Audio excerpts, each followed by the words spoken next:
Hey everybody, this is Monique Maldonado with Vine Christian Counseling Services. And I've gotten several questions regarding boundaries this week, so I thought I would just give a little Boundaries 101. And then if you guys have additional questions, you can shoot me a message and ask me for more specifics. Okay, so there are approximately 6 domains in which we can practice boundaries.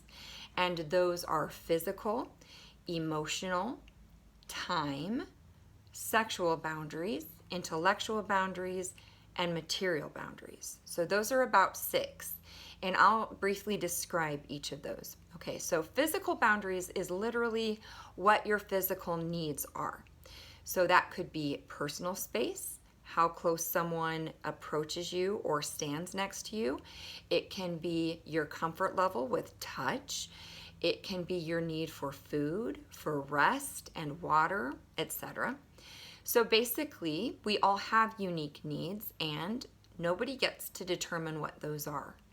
So I hope that you'll think about the physical needs. Second one, emotional needs. Obviously, emotional needs revolve around emotions. That's going to be, when do I share my emotions? Who do I share my emotions with? How much do I share? It also involves other people sharing and how we respond. Do we respect and validate other people's emotions and their boundaries? Recognizing when questions for other people may or may not be appropriate, being able to know that, and that type of thing. So those are emotional boundaries. And then time boundaries involves how we spend our time. And this one can be a little bit problematic for people of the Christian faith because we are taught to give and to serve. And so sometimes we kind of become unbalanced in that area because we aren't practicing our need to say no sometimes. So you've got to know what your values and your priorities are. And then when you have too much on your plate, you get to practice saying no. Even though you might want to do that thing, it's important to know we only have 24 hours in a day. So what are our boundaries going to be around time? The next boundary is sexual boundaries. So sexual boundaries includes consent, agreement, respect, understanding of preferences and desires, and then also privacy, respecting other people's privacy. So that would kind of be a nutshell covering over the sexual boundary.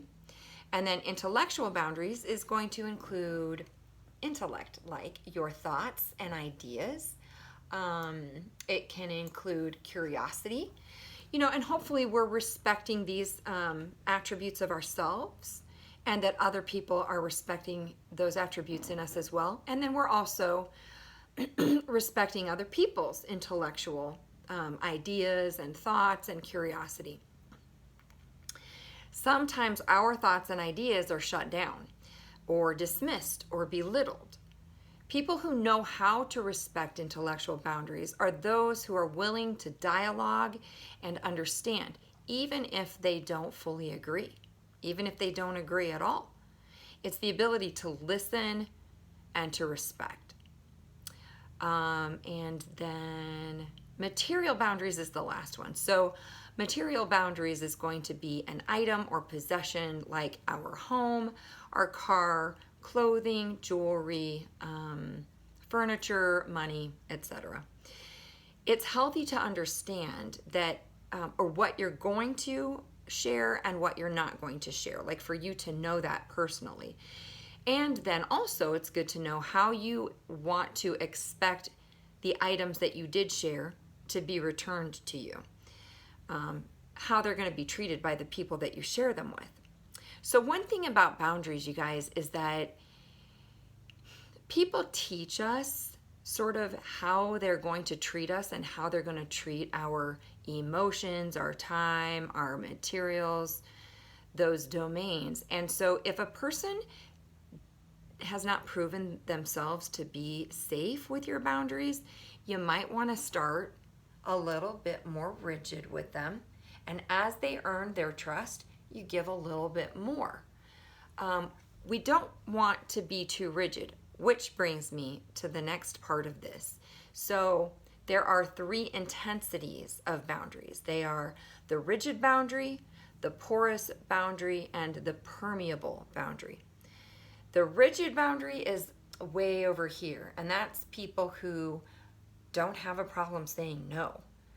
They are a lot of times afraid of rejection, and so they're able to say no to just about anything. They also, and we all kind of move in and out of rigid and porous and permeable because it's kind of like a balancing act. But the rigid people with rigid boundaries tend to avoid intimacy and close relationships. They may not often ask for help.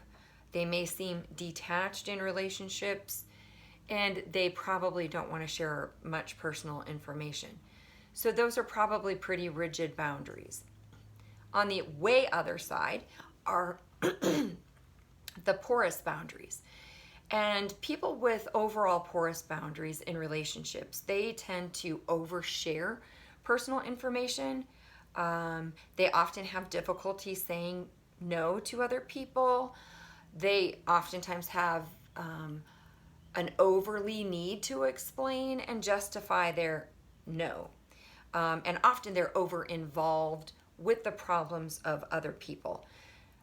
They sometimes say that they fear rejection if they do say no. So those are people who in relationships have pretty porous boundaries.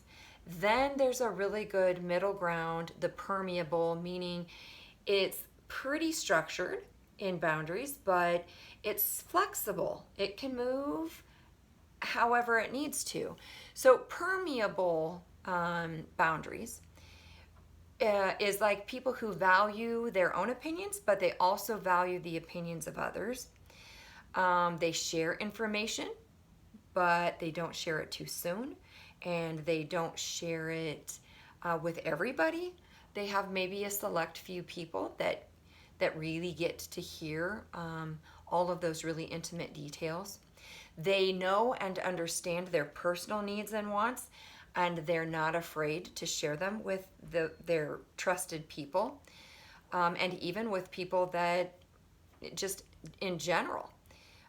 They accept and respect other people and other people's rights to say no, and they don't use emotional manipulation to try to get their way. So 3 intensities of boundaries are permeable, that's the balance. Rigid, that's pretty rigid, right? And then porous is like, I don't even know if I have boundaries. So those are the 3 intensities, and you've got the 6 types of boundaries. And so I hope you can take this information in the next couple of weeks and just begin to figure out what your boundaries are and then practice them with people in your life. So again, I am Monique Maldonado with Vine Christian Counseling Services, and until next time, stay connected to the Vine.